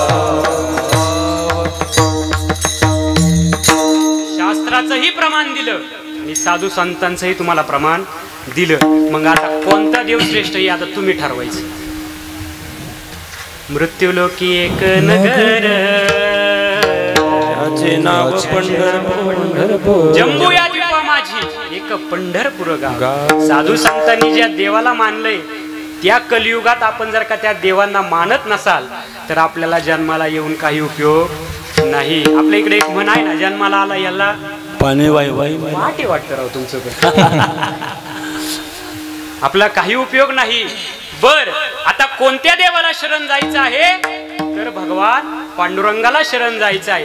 बळिया माझा पंढरीराव, तो या देवांचाही देव. सगळ्या देवांचा देव कोण आहे? माझा पांडुरंग आहे. मग आता त्या पांडुरंगाला शरण जायचंय. पण आता शरण जात असताना कसं जावं कसं नाही हे सांगत असताना गीतेमध्ये भगवान सुद्धा सांगत असतात, सर्व धर्मान परित्यज्य मामेकम शरणम. किंवा ज्ञानोबराय सांगताय, जो मज होय अनन्य शरण त्याचे निवारी जन्म. अजून एक ज्ञानोबरायांच्या 18व्या अध्यायामध्ये एक श्लोक आहे, तमेव शरणम गच्छ सर्व भावेन भारत. काय म्हटले ज्ञानोबराय? त्या ठिकाणी भगवान बोलत असताना अर्जुनाला सांगत असताना बोलताय, तमेव शरणम गच्छ सर्व भावेन. आणि इथं तुकोबरा अभंगाच्या याच्यात काय म्हणताय? सर्व भावाने. कोणाला शरण जा? देवाला शरण जा. बरं, आता देवाला शरण जात असताना कसं गेलं पाहिजे? तुम्हाला जर का पंढरपूरला जायचं असलं मग पायी तर तुम्ही आता काय जाऊ शकत नाही. कारण की तुम्ही आता टीव्हीवरच वारी पाहताय, टीव्हीवरच आनंद घेताय, टीव्हीवरच कीर्तनकार पाहताय, सगळं तुम्ही टीव्हीवर पाहताय. मग तुम्ही काय वारीला जात नसाल. मग वारीला जात नसल्यामुळे देवाला कसं शरण गेलं पाहिजे हेही आपल्याला माहित नसणार. बरोबर की नाही? बघा, काही काही ठिकाणी वेगळं असतंय. जर का समोरचा जो व्यक्ती करतो ना तोच मागचा करत असतो. त्याने मागच्याने केलं का त्याचा मागचा करत असतो. पांडुरंगाच्या मंदिरात एक जण आला, दर्शन करायचं जवळ होता, जवळ जवळ आला आणि त्याला पाठीला खाजवू लागली. काय लागली? काय लागली? तुमच्या लागून नका देऊ, त्याच्या लागली. पाठीला खाजवू लागली. खाजवू लागल्यामुळे त्याचा हात त्या पाठीपर्यंत काही पोचना. पोचत नसल्यामुळे त्याने काय केलं, त्या ठिकाणी एक दगड होता, दगड भीतीला, दगडाजवळ गेला आणि पाठीला अशी पाठ खाजवली. कशाने? अशी त्या ठिकाणी दगडाला गेला आणि त्याची पाठ खाजवली. पाठ खाजवल्यानंतर त्या मागच्यानी पाहिलं, गाड्या हिनी पाठ खाजवली. सवय आहे. ज्ञानोबरायांच्या दरबारात गेल्यानंतर ज्ञानोबरायांच्या तिथं वरती छोटासा गणपती आहे. मागचा लोक येतो त्या गणपतीच्या तोंडात पेढा टाकीतो. त्याचा मागचा आला का गणपतीच्या तोंडात पेढा टाकीतो. त्याचा माग गणपती पार पेढ्याने भरून टाकलाय. गणपती दिसायचा बंद झाला. याने पाठ खाजवली, मागच्यानी पाहिली. पाहिल्यानंतर गड्या हिने पाठ खाजवली म्हणजे इथं काहीतरी देवाचं स्थान असायला पाहिजे ना, देवाचं स्थान असायला पाहिजे. मागचा आला, पाठ खाजवायला लागला. त्याचा मागचाही आला, पाठ खाजवायला लागला. त्याचा मागचाही आला, पाठ खाजवायला लागला. सगळे सिक्युरिटी धावून आले. सिक्युरिटी धावून आल्यानंतर सिक्युरिटी विचार करू लागले, आजपर्यंत असा संप्रदाय कधी पाहिला नाही, खाजा संप्रदाय. हा नवीन संप्रदाय असावा म्हणून सिक्युरिटीने काही केलं नाही. अहो, जे जे करीतो समोरचा ते ते आपण करीत असतो. मग साधू संत जे जे सांगतात ते ते आपण केलं पाहिजे. मग ज्ञानोबराय सांगताय कसं शरण जायचं. ज्ञानोबराय सांगताय 18व्या अध्यायामध्ये, अहम वाचा चित्त अंग देवोनिया शरण रिघ मोहदादी गंग रिघाले जैसे. अनेक नद्यांचं पाणी आहे. ते पाणी नद्यांचं जात जात असताना कुठं जाऊन मिळतं? समुद्राला. समुद्राला जाऊन मिळतं. आणि समुद्राला जाऊन मिळाल्यानंतर ते मोठ्या समुद्रात ते पाणी जातं. तसं आपल्याला जो देह दिलेला आहे ना देवाने, मग या देहामध्ये काहीतरी विशिष्ट घटना दिलेल्या आहे. हा देह दिलेला आहे पंचतत्वाचा. तो भगवान परमात्म्याने कशासाठी दिलेला आहे? देह भजन गोमाता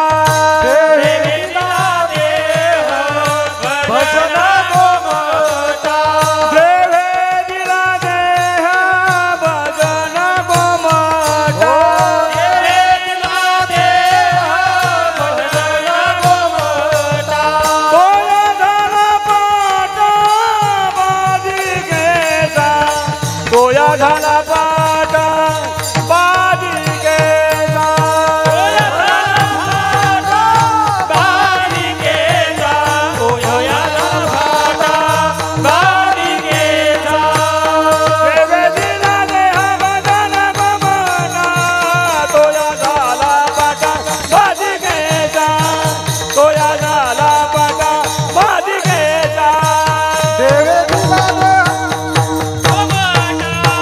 तोया झाला पाटा बाजी गेला तोया झाला पाटा बाजी गेला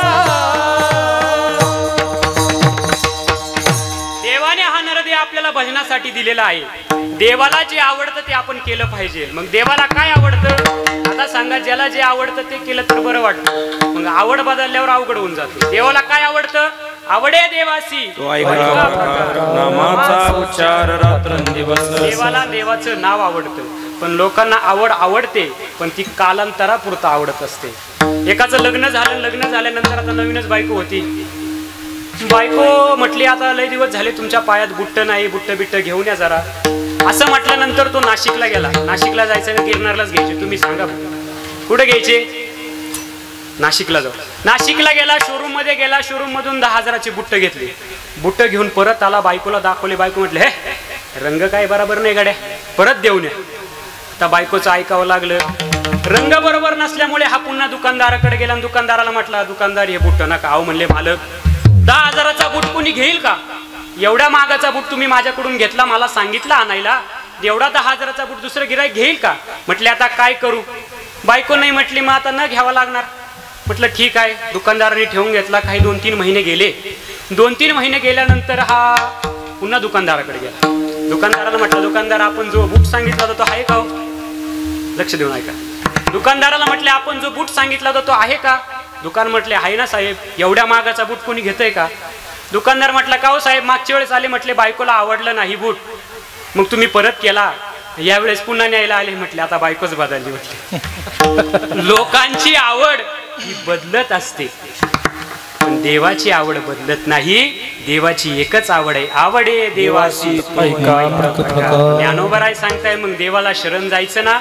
अहम, वाचा, चित्त आणि अंग या सगळ्या गोष्टींनी देवाला शरण जाता येतं. शास्त्रकारांनी एक वर्णन केलेलं आहे कसं शरण जावा. षडविधा शरणागती सांगितलेली आहे. अनुकूलस्य संकल्प, प्रतिकूलस्य वर्जनम, रक्षस्यति विश्वासः, गोप्तृत्ववर्णम तथा कार्पण्यम आत्मनिक्षेपम षडविधा शरणागती. ही शास्त्रकारांनी ही षडविधा शरणागती सांगितली आहे, पण ती आपल्या डोक्यावरून जाणार. म्हणून ज्ञानोबरायांची शरणागती सांगतो. ज्ञानोबराय म्हणताय, अहम, वाचा, चित्त, अंग या 4 गोष्टींनी आपल्याला देवाला शरण जाता येतं. कसं? जो आपल्या अंतःकरणामध्ये जो अहम आहे म्हणजे अहंकार आहे, तो अहंकार गेला पाहिजे. मी वासुदेव तत्वता विचारिता आहे, तो अहंकार गेला पाहिजे. आणि अहंकार गेल्यानंतर मी देवरूप आहे असा भास झाला पाहिजे. तो अहंकार निवृत्त गेल्यानंतर वाचा, ज्या भगवान परमात्म्याने आपल्याला बोलण्यासाठी वाचा दिली. मने वाचा करणी जयाची भजनी देवाची हे वाहनी, ते शरीर जाती क्षणी देवची झाले. मने वाचा करणी, देवानी ही वाचा कशासाठी दिली? घेई घेई माझे वाचे ओढ नाम विठोबाचे. ही वाचा कशासाठी दिली? देवाचं नामस्मरण करण्यासाठी दिली. आणि देवाचं नामस्मरण याच मनुष्यात देहात करता येतं, इतर देहात करता येत नाही. गाढवाने, कुत्र्याने कधी नामस्मरण केले, कधी आठवलं का? कधीच नाही. शास्त्रकार सांगतात, ज्ञानेश्वरीमध्ये ज्ञानोबराय सांगत असताना बोलतात, ज्ञानेश्वरी ऐकण्यासाठी सुद्धा अधिकारी आहे. ज्ञानेश्वरी ऐकण्यासाठी अधिकारी आहे. ज्या अर्जुनाच्या पंक्तीचे आहेत ना, ते ज्ञानेश्वरी ऐका. ज्या अर्जुनाच्या पंक्तीचे आहे ना, त्यांनी ज्ञानेश्वरी ऐका. बर, एखादा कलेक्टर असेल त्याचा अधिकार वेगळा, एखादा डॉक्टर असेल त्याचा अधिकार वेगळा, पखवाद्याचा अधिकार वेगळा, टाळकऱ्याचा अधिकार वेगळा, स्त्रियांचा अधिकार वेगळा, पुरुषांचा अधिकार वेगळा, पण देवाच्या नामस्मरणासाठी कोणाचाही अधिकार नाही. यारे यारे यारे यारे लहान थोर याची फलती नारी नर करावा विचार अलगे चिंता कवनासी हो. चालीप्रमाणे घ्यायला कीर्तन लवकर सुरू व्हायला. कीर्तन झाले 7ला सुरू, लोकांना लागलाय भुका. तुकोबारायांचं प्रमाण इथं तुकोबाराय म्हणताय करू भजन भोजन. आता भजन उरकत आलंय, मग भोजन पोटात गेलं पाहिजे ना. म्हणजे आता हा बाबा गावचा आहे तर कवर रेटाडून धरतो, सोडितोय का नाही. आज टेन्शन घेऊ नका, मी 9 वाजेपर्यंत काही सोडित नाही तुम्हाला. माझं भांडवल जोपर्यंत संपत नाही तोपर्यंत मी तुम्हाला सोडित नाही. मी अधिकारी सांगतोय, सगळ्या गोष्टींचा अधिकारी असेल, मरणाचा सुद्धा अधिकारी सांगितलेला आहे. ज्याच्या जीवनामध्ये जेव्हा जेव्हा मरण येतं ना, तेव्हा त्याला मरण येतच असतं. त्या मरणाचा सुद्धा अधिकारी आहे. बघा, एका गावामधून ट्रिप निघाली. ट्रिप कळतील तुम्हाला, यात्रा निघाली. यात्रा निघत असताना त्या गावातले 50 जण यात्रेला निघाले. गिरनार पासून नाशिक पर्यंत गाडी गेली. गाडी गेल्यानंतर जोरात वीज कडकायची, गाडी पशी यायची, वीज कडकायची, गाडी पशी यायची. लोक म्हटले, गाड्या आपल्या 50 मधून एक जण तरी पायावी. वीज जवळ येते, परत मागं जाते, वीज जवळ येते, परत मागं जाते. आपल्या गाडीमध्ये एक तरी, लोकांना माहित असते कोण पायाळू आहे कोण डोकाळू आहे, नको सांगायला. लोकांना माहित असतं. लोक म्हटले आपल्या गाडीत कोणीतरी पायाळू आहे, खाली उतरा. मग कळालं पायाळू कोण आहे, त्याला गाडीतून खाली उतरवलं. 49 जण पुढे प्रवास करायला सुरुवात केली. जोरात वीज कडकली आणि वीज कडकल्यानंतर त्या गाडीवरच येऊन पडली धाड दिशी. 49 जण जागे गेले. पठ्ठ्या एकटाच राहिला. अधिकारी नव्हता, 49 जण अधिकारी होते, म्हणून तो एकटा वाचला. विठ्ठला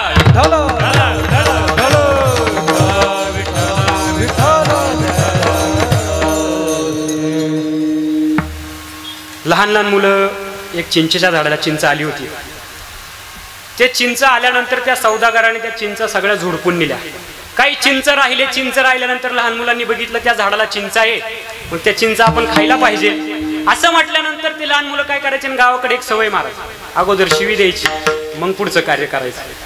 ते लहान मुलं काय करायचे, दगड हातात घ्यायचे. दगड हातात घेतल्यानंतर त्या चिंचीला मारायचे. नेम हुकला का म्हणजे च्या आईला नेमच हुकला. कोण म्हणायचे, लहान पोरं. परत दुसरा दगड घेतला, दुसरा दगड मारला आणि परत म्हणू लागले च्या आईला नियमच हुकला. म्हणता अगोदर शिवी देता आणि मग पुढचं कार्य करता. तिसरा दगड घेतला, दगड मारला, चिंचीला काही लागला नाही. काय म्हटले, च्या आईला तुम्ही म्हणू लागा ना मला झोप. च्या आईला दगडच. त्या ठिकाणी साधू महात्मे राहत होते. साधू महात्मे आपल्या खोपीतून बाहेर आले. बाहेर आल्यानंतर साधू महात्मे म्हणू लागले, अरे पोरांना काही लाजा वाटता का नाही तुम्हाला? ज्या आईने तुम्हाला 9 महिने 9 दिवस गर्भामध्ये ठेवलं त्या आईलाच शिव्या देता तुम्ही. आता हे पोरच इथं बाप मानिना तर आई कुठं मानतील का? इथं बाप मानिना, साधू मानिना, कोणालाच मानिना, तर त्या साधूला काय मानणार आहे? साधू म्हटले आम्ही आईला शिवी देऊ नाही तर बापाला देऊ. वा काय बापाचं जाते. कोण म्हटले? हे पोरं म्हटले. साधू म्हटले आता जर का आईला शिवी दिली तर मी तुम्हाला श्रापच देईन. कोण म्हटले? ते साधू महात्मे म्हटले. पोर आता ऐकणार राहतं का महाराज? पोर आता साधू महात्मे परत खोपीत निघून गेले. खोपीत निघून गेल्यानंतर पोरांनी परत दगड घेतले. दगड घेतल्यानंतर पोरांनी दगड घेतला आणि पुन्हा दगड मारला. पोरं काय म्हटले? म्हणले वाटतं तुम्ही काय म्हटले पोरं? च्या आईला नेमच हुकला. मग आता साधू महात्म्याने ऐकलं ना, ऐकल्यानंतर साधू महात्मे बाहेर आले. म्हटले होते जर का तुम्ही आईला शिवी दिली तर मी श्राप देईल. साधू महात्म्याने हातावर पाणी घेतले. म्हणले ए यमा, यांनी जर का आता पुन्हा आईला शिवी दिली तर यांच्यावर जोऱ्याची वीज टाकणे, यांना भस्म कर. कोणी टाकली? साधू महात्म्यांनी त्यांच्यावर पाणी टाकलं. पाणी टाकल्यानंतर आता हे पोरच परत दगड घेतला, दगड घेतला, दगड मारला आणि परत पुन्हा काय म्हटले? काय म्हटले? चायला. काय म्हटले? म्हणणार चायला नियमच हुकला. आता हे साधू महात्म्याने ऐकलं ना, ऐकल्यानंतर साधू महात्मा पुन्हा बाहेर आले. म्हणले अरे तुम्हाला एवढं सांगून सुद्धा ऐकता येत नाही. जो यम कडाडला वरून, जी मोठी वीज कडाडली, जी धाड दिशी आली, डायरेक्ट साधूवरच येऊन पडली. वरून यम म्हणला च्या आईला नियमच चुकला. ज्याचं मरण आहे त्याच्याच पदरी मरण येणार आहे, पण देवाच्या नावासाठी कोणी अधिकारी नाही. मी अधिकारी सांगतोय, सकळांशी येते अधिकार, कलियुगी उद्धार हरिनामे. म्हणून देवाचं नामस्मरण समर्पिली वाणी पांडुरंग घेतो धनी, या वाणीने देवाचं नामस्मरण केलं पाहिजे. दुसरं वाचा. तिसरं आहे चित्त. जे आपलं चित्त आहे, माझे चित्ती तुझे पाय माई ऐसे करे काही, ते चित्त भगवंताला दिलं पाहिजे. चौथी गोष्ट होती अहम वाचा चित्त अंग. आपलं जे शरीर आहे ना, तेही देवाला समर्पित केलं पाहिजे. आपण देवाच्या मंदिरात गेल्यानंतर दर्शन कसं घेतो? लोटांगण घालतो की नाही? सर्व अंग त्याला समर्पित करून देतो. काय करतो? सर्व अंग देह समर्पिजे देवा, भार काहीच न घ्यावा. हा देह त्या भगवंताला समर्पित करावा. अशा पद्धतीने देवाला शरण जावं. भगवान प्रभू रामचंद्र रावणाचा वध करण्यासाठी गेले आणि वध करत असताना आता बिभीषणाला माहीत झालं की भगवान कोणी सामान्य नाही, आपण त्यांना शरण गेलं पाहिजे. मग हा बिभीषण भगवान प्रभू रामचंद्रांना शरण आल्यानंतर म्हणतोय सुकृदेव प्रपन्नाय तवास्मीचते याचते अभयम सर्वभूतेभ्यो ददात्मी व्रतम. भगवान म्हणताय की जो जो मला शरण येतोय त्याला मी अभय देण्याचं काम करतो. हे माझं कसं आहे? व्रत आहे, व्रत. मग आज कोणतं व्रत आहे? रामनवमी आहे. भागवतात सांगितलेलं आहे. एवढा खटाटोप याच्यासाठीच केला. पर्व विशेष भागवत धर्मी नृहसिय जयंती रामनवमी वामन जयंती जन्माष्टमी उत्तम उत्तम महाशिवरात्री. महिन्याच्या 2 एकादशी तर 12 महिन्याच्या किती एकादशी? किती एकादशी? 24 एकादशी. बर. वैष्णव या शब्दातच 20 आणि 9 किती झाले? 29 झाले की नाही? गणित येतं ना तुम्हाला? 29 झाले. मग आपल्या भागवत धर्मामध्ये 29 उपवास सांगितले. किती? 29. महिन्याच्या 2 एकादशी, 12 महिन्याच्या 24 एकादशी आणि या 5 मुख्य एकादशी सांगितलेल्या आहे. पर्व विशेष भागवत धर्मी नृहसिय जयंती रामनवमी वामन जयंती जन्माष्टमी उत्तम उत्तम महाशिवरात्र. विठ्ठल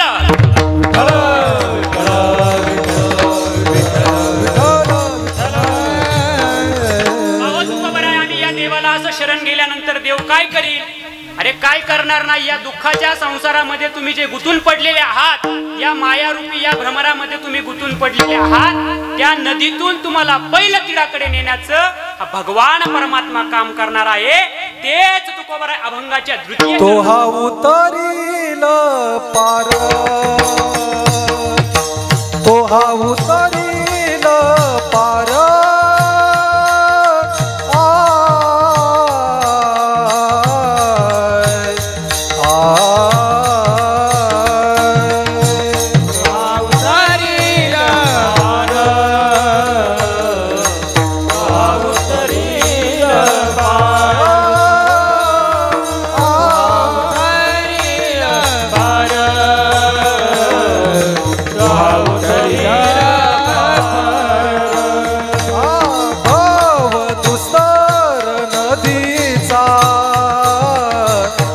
दुस्तर नदीचा तो हा उतरील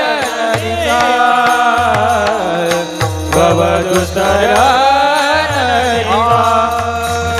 तो हा उतरील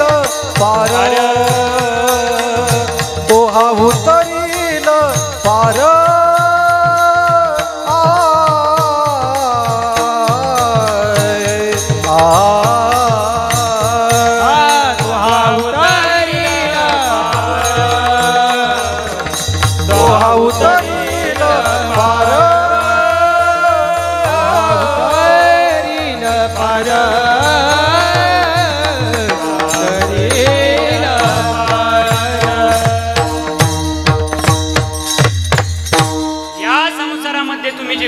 पडलेले आहात, या गुंतून पडलेल्या संसारात पण कधी सर्व भावाने त्याला शरण गेल्यानंतर या संसार रूपी दुःखातून तो तुम्हाला पहिल्या तीराकडे नेत असतो. कोणीही घ्या संसारामध्ये, संसारात कोणी ना कोणी आपल्याला दुःख देतच.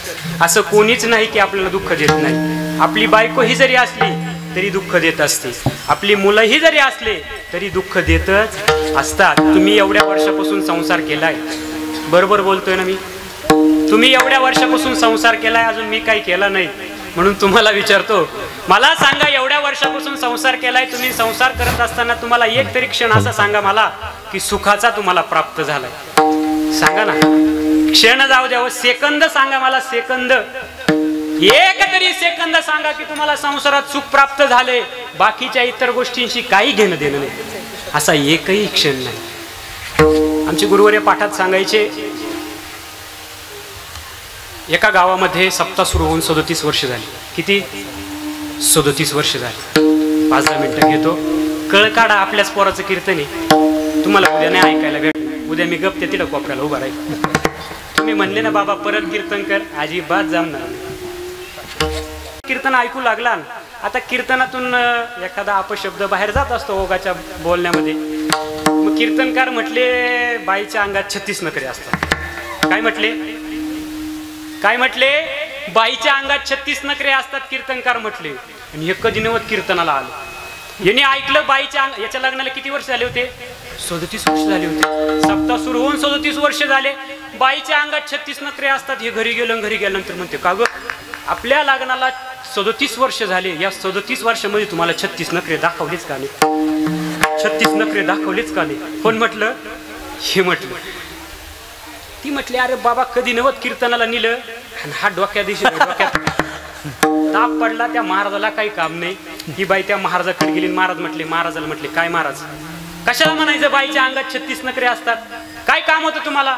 म्हटले, बाई एखादा अपशब्द जातोय तोंडातून, मग काय झालं? अहो ते माझं नवरा सारखं होतंय. नखरे दाखव, नखरे दाखव, नखरे दाखव, नखरे दाखव. पुढं लपून ठेवले, नखरे दाखव. आता कुठून दाखवायची नखरे? महाराज म्हटले, इकडे तुला गंमत सांगतो. महाराज तिच्या जवळ गेले. तेव्हा मी सांगितलं, तुम्हाला पुढे सांगतो. आता सांगितलं मजा नाही आला. म्हटले, काही करायचं नाही, मी तुला जे सांगितलं ते कर. उन्हाळ्याचे दिवस चालू होते, चैत्राचा महिना होता. हा गडी निघाला रानामध्ये. रानात निघाला. बायकोला म्हटले, मी चालले नागर हाकायला, तू एक काम कर, भाजी भाकरी घेऊन रानात ये, मी तिकडं जेवण करीन. असं म्हटल्यानंतर तिने वांग्याची भाजी आणि बाजरीची भाकरी घेतली. तिने महाराजांनी एक तिला कानात मंत्र सांगितला होता. तिने काय केलं? एक माठ घेतला, त्या माठामध्ये पाणी घेतलं आणि 5-6 जिवंत मासे घेतले. जिवंत मासे घेतले, माठ जवळ घेतला आणि गेली रानात निघून. रानात गेली. मग काय केलं? मालक पुढं नांगर हाकत होता, तिने त्या काय नांगुरटीमध्ये मासे ओतून दिले. मासे ओतून दिल्यानंतर ती गागा गेली, आहो आहो आहो काय झालं बघा, मागं वळून बघा. म्हणले, अगं काय झालं? अहो नांगरटीत मासे निघाले, मासे. कोण म्हटली? त्याची बायको म्हटली, नांगरटीत मासे निघाले. म्हणले, येडी का खुळी तू, नांगरटीत कुठं मासे निघाल्या का? ना आपण नांगरटीत मासे निघाल्या नाही ना, नांगरटीत काय मासे निघाल्या का? तू का येडी का खुळी? अहो मी येडी असो नाही तर खुळी असो, काही असो, पण एकदा माग वळून तरी पा. त्यांनी माग वळून पाहिलं, अरे बाप, खरंच नांगरटीत मासे निघाली. म्हटले, कसं काय निघाले गाड्या? म्हणले, आता मला काही माहित नाही कसं काय निघाली. म्हणजे भाजी काय आणली? म्हणजे वांग्याची भाजी आणि बाजरीची भाकरी. एक काम कर, घरी जाय घेऊन, हे मासे घेऊन जाय, भाजी कर मस्त, येतो घरी जेवायला. 2 टायमाचं एकदाच ओढतो, त्याला एक ओढी जेवण म्हणतात. 2 टायमाचं एकदाच ओढतो. असं म्हटल्यानंतर 3 मासे घेतले, घरी आली. घरी आल्यानंतर तिने माशाची भाजी केली. भाजी केल्यानंतर ती जेवली. जेवल्यानंतर हा दिवसभर रानात थकून बिकून सकाळी जेवेल नाही, संध्याकाळी जेवायला आला. काय खायला आला होता हा? तुम्हाला आहे वाटतं अंदाज त्याचा? मासे खायला घरी आला. आल्यानंतर बायकोने त्याच्या तोंडापुढं वाढली वांग्याची भाजी आणि बाजरीची भाकर. आता सांगा, सकाळचा उपाशी आणि त्याच्या आवडतीचा पदार्थ नाही केला. आणि जे बाबा तापला, थाडक्यान बायकोच्या दिली एक ठेवून. बायकोच्या एक ठेवली, बायकोचे गलीत आली रडायला. यो बाबा, एवढ्या मोठमोठ्याला रडायला लागली. परत नवरा घरातून उठला आणि जे गलीत आला तिला बाडवायला लागला. अशी बडवली, अशी बडवली, सगळा लोक गोळा झाला. सगळा लोक गोळा झाला. सगळा लोक गोळा झाला. लोक गोळा झाल्यानंतर म्हणू लागले, अरे पप्या काय झालं रे? अरे हिला नांगरटीत मासे निघाले, हिला मी माशाची भाजी करायला लावली आणि हिने काय केलं? वांग्याची भाजी आणि बाजरीची भाकर निघाली. लोक म्हणले, कुठं मासे निघाले? नांगरटीत. नांगरटीत कुठं निघाले? नांगरटीत. नांगरटीत. या रे इकडं सगळे 10-5 जण गल्लीतले पोरं आले. जे तुंबावला मारा, जे हाणला. अरे भाग्य समज, 37 वर्ष झाले ही बायको तुझ्या बरोबर आहे, नाही तर तू राहण्याच्या सुद्धा लायकीचा नाही. एवढा मारला, एवढा मारला, एवढा मारला. मारल्यानंतर त्याला 2 जणांनी उचललं, घरात आणून ठेवलं. घरात आणलं. म्हणले, आता सकाळपासून भूक लागली, काही खाल्लं नाही पिलं नाही, हा येते बाई एकदाच वाढ मला. तिने आणली पुढं माशाची भाजी आणि बाजरीची भाकर आणल्यानंतर तो रडू लागला. हुंदके देत राहा. आता लोकांनी एवढा मारलाच ना तो. हुंदके देत रडायचा. तुला पहिले नाही देता आलं का म्हणले. तुम्हाला ते 36 नखरे पाहिजे होते ना, त्याच्यातला एक दाखवलाय म्हणले मी. अजून 35 दाखवू का म्हटले. काय म्हटली. 36 म्हणले अजिबात नको, पुढच्या वर्षी कुंभमेळ्याला निघून जातोय. विठ्ठला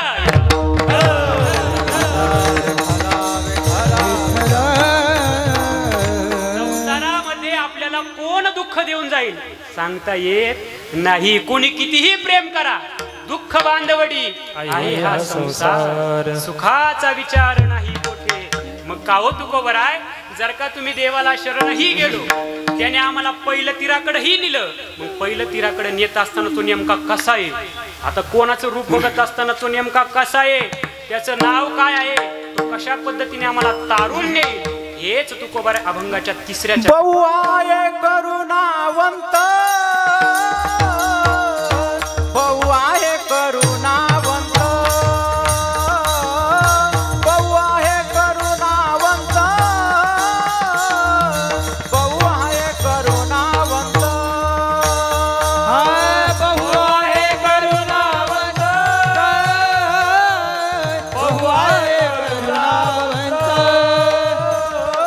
बहु आहे करुणावंत, बहु आहे करुणावंत,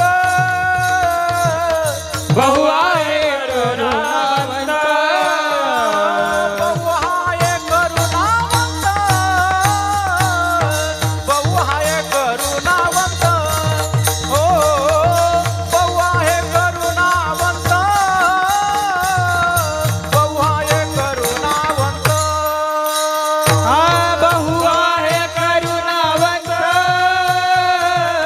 बहु आहे करुणावंत, बहु आहे करुणावंत, बहु आहे करुणावंत. आनंद हे नाम जाचे, आनंद हे नाम जाचे, तो हा उतरील पार, तो हा उतरील पार, हो तो हा उतरील पार, तो हा उतरील पार. आनंद हे नाम जाचे, आनंद हे नाम जाचे, तो हा उतरील पार, तो हा उतरील पार, हो तो हा उतरील पार, तो हा उतरील पार, तो उतरील पार, तो उतरील पार. हो पार आजच्या मंडळाचे दोन्ही अध्यक्ष कृपा करून राजवाडा मित्र मंडळ, राजवाडा मित्र मंडळ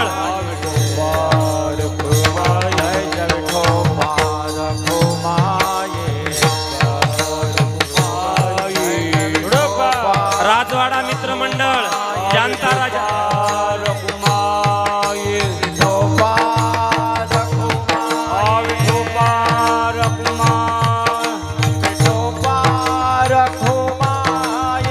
टाळी वाजवा, भजन करा.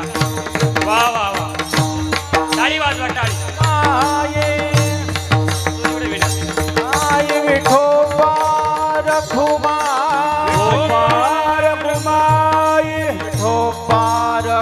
जानता राजा मित्र मंडळ, न्यू पंचशील मित्र मंडळ राजवाडा, न्यू पंचशील मित्र मंडळ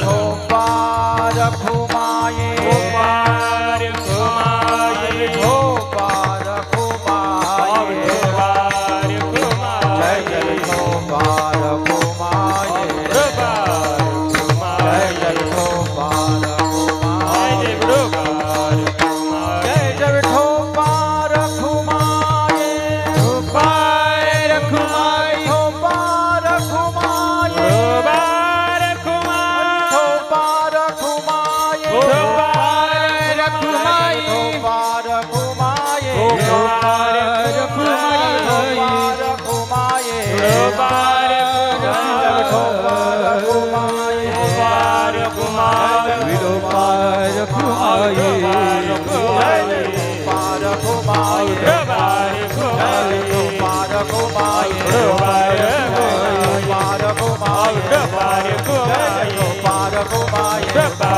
माई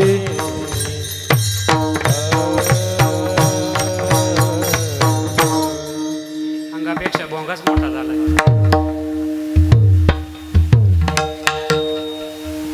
तुकोबराय म्हणताय या संसारात वागत असताना संसार दुःख देणारच आहे आणि देत असताना फक्त तो भगवान परमात्मा आहे जो तुम्हाला पहिल्या तिळाकडे नेणार आहे. पण तो कसा आहे? बहु आहे, करुणावंत. द्रौपदीचा तुम्हाला सगळ्यांना प्रसंग माहीत आहे. द्रौपदीचं वस्त्र हरण करत असताना द्रौपदीने एक आवाज दिला. त्या आवाजाला हाक ऐकली आणि जेवता ताटावरून बसलेला भगवान परमात्मा हाकेला धावून गेला. हाके सरसी उडी घालोनिया स्तंभ फोडी. असा भगवान परमात्मा आहे.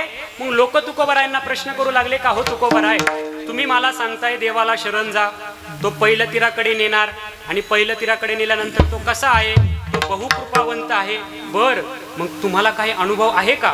असे कोणी साक्षीदार आहे का ज्यांना देव प्राप्त झालाय, शरण गेले, त्यांना पहिलं तिळाकडे नेलंय, जो बहुकृपावंत आहे? असे कोणी आहे का? तुकोबाराय म्हणता अशी कोणाची गरज नाही, स्वतः मीच साक्षी आहे.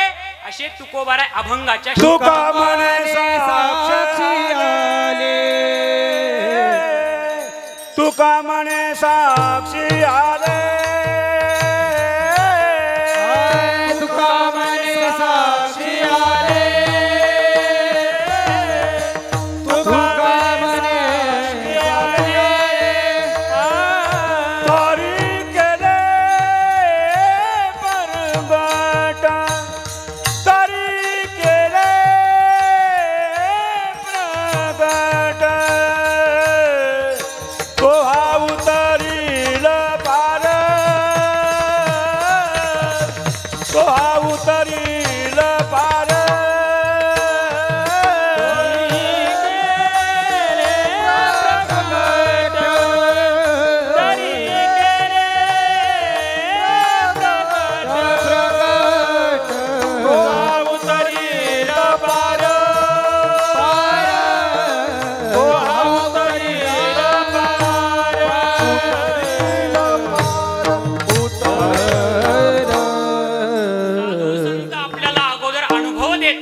आणि मग लोकांना सांगतात अनुभवे आले अंगा हे या जगाचे. तसे तुकोबराय म्हणताय मला अनुभव आलाय.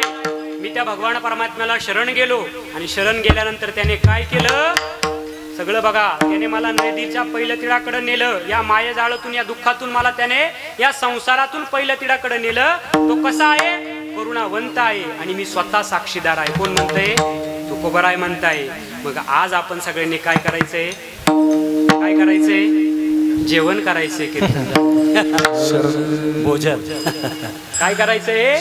आपण देवाला शरण जायचंय. अभंग त्याच्यासाठीच घेतला की भगवान प्रभू रामचंद्रांचा आज प्रागट्य दिन आहे. जे 22 पिढ्यांनी जे मंदिर पाहिलं नाही, जे 22 पिढ्यांनी तपश्चर्या केली, 22 पिढे लढले, ते मंदिर आपल्याला आज पाहायला मिळते. प्रभू रामचंद्रांचं मंदिर आपल्याला पाहायला मिळतंय. याच्यासारखं सौभाग्य आपल्याला दुसरं काही. ही पहिली गोष्ट झाली. दुसरी गोष्ट म्हणजे आपल्या शेजारी आपल्या कुशीमध्ये ज्या सगळ्यांना दादा म्हटलं जातं त्यांना समाधी घेऊन 750 वर्ष झाली. ही दुसरी गोष्ट. आणि ज्या तुकोबरायांनी सगळ्या समाजाला सन्मार्ग दाखवण्याचं काम केलं त्या तुकोबरायांना वैकुंठाला जाऊन आता हे 375वे वर्ष चालू आहे. अशा त्रिवेणी संगमाचं भाग्य तुम्हाला आम्हाला लाभलं. मग आपण जन्माला येऊन मग काय केलं पाहिजे? देवाला शरण गेलं पाहिजे. तो देवच आपल्याला या संसारातून पहिलं तिराव नेणार आहे, बाकी इतर कोणीही नेणार नाही. मग आता देवाला शरण जात असताना कसं जायचं? म्हणा अतुल महाराज. श्रीराम जानकी बैठे हैं मेरे सीने में, श्रीराम जानकी बैठे मेरे सीने में, श्रीराम जानकी बैठे हैं मेरे सीने में, श्रीराम जानकी बैठे मेरे सीने में, मुझको कीर्ति ना वैभव ना यश चाहिए, राम के नाम का मुझको रस चाहिए, मुझको कीर्ति ना वैभव ना चाहिए, राम के नाम का मुझको रस चाहिए,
माऊली ज्ञानराज माऊली ज्ञानेश्वर ज्ञानेश्वर ज्ञानेश्वर माऊली ज्ञानराज माऊली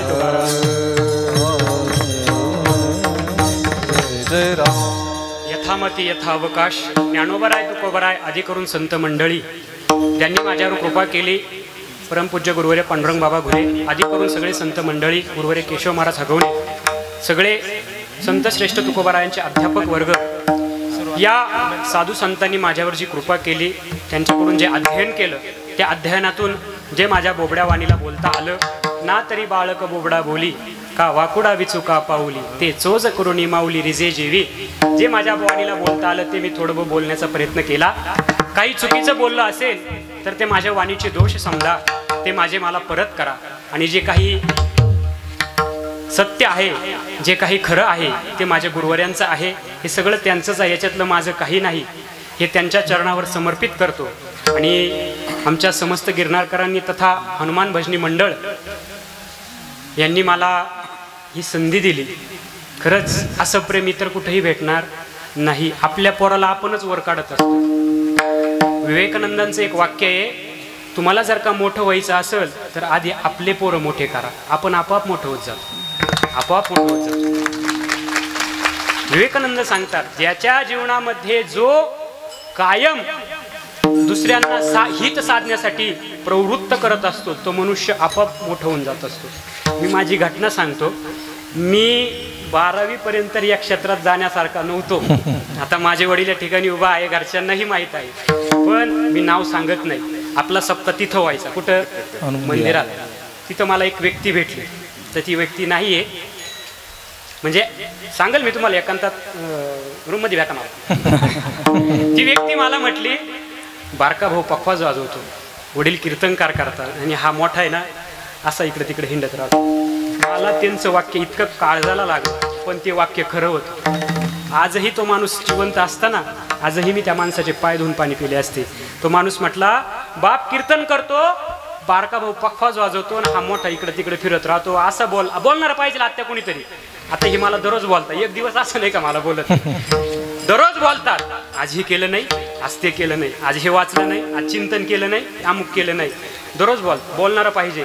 मला ते बोलले, बोलल्यानंतर मी मनामध्ये दृढ निश्चय केला की आपण काहीतरी केलं पाहिजे. आपल्या बापाची, आपल्या गिरनारकरांची मान खाली नको जायला, गिरनारमधून एकतरी कीर्तनकार व्हायला पाहिजे. मग म्हणून मी काय केलं, दृढ निश्चय केला आणि पांडुरंग बाबा गुलेंकडं शिकण्यासाठी गेलो. बाबांनी मायेसारखं माझ्यावर प्रेम केलं, जे हवं नवं ते दिलं आणि त्यांच्या कृपेने, आईवडिलांच्या आशीर्वादाने मी या ठिकाणी आज उपस्थित आहे. तुमच्या सगळ्यांचा आशीर्वाद माझ्यावर आहे म्हणून या ठिकाणी मी काहीतरी बोलत आहे.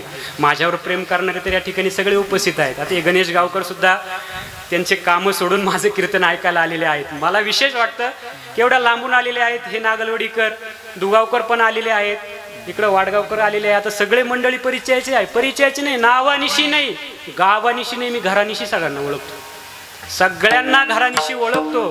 सगळं या ठिकाणी उपस्थित आहेत. आमचे धनंजय महाराज आहेत, आमचे छोटे बंधू शुभम महाराज थेटे आणि आमचे वडील या ठिकाणी उपस्थित आहेत.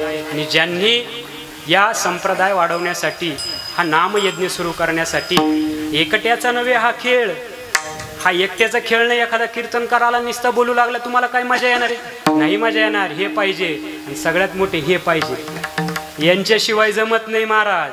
टाळकरी नसला ना तर कीर्तनकाराची हाय हाय होऊन जाते. पखवाद्याला सुद्धा वाजवता येत नाही. हे खरं सोनं आहे गिरनारचं. बघा ना, लहान लहान मुलं सुद्धा उभे आहेत. आपलं गिरनारचं सोनं हे आहे. तुम्ही सगळ्यांनी मला संधी दिली, या ठिकाणी बोलण्याचा मी थोडासा काही प्रयत्न केला. काही चुकीचं बोललं असेल तर माझे परत करा. जे काही बरोबर असेल ते माझ्या गुरुवर्यांचं आहे. जास्त त्रास दिलाय का तुम्हाला? मी जास्त त्रास दिलाय का? मला प्रश्न पडलाय, पुढच्या वर्षी मला हे तारीख देते का नाही गावाला? एकदाच हाणून घ्या. पुढच्या वर्षी देते का नाही म्हणजे एकदाच हाणून घेतलंय, 2 वर्षाचं एकदाच आणून घेतलं. असं काही बोलण्याचा प्रयत्न केला. बोलिले लेकुरे वेडी वाकुडी उत्तरे, करा क्षमा अपराध महाराज तुम्ही सिद्ध. विठ्ठल जय जय जय विठ्ठल, जय जय विठ्ठल.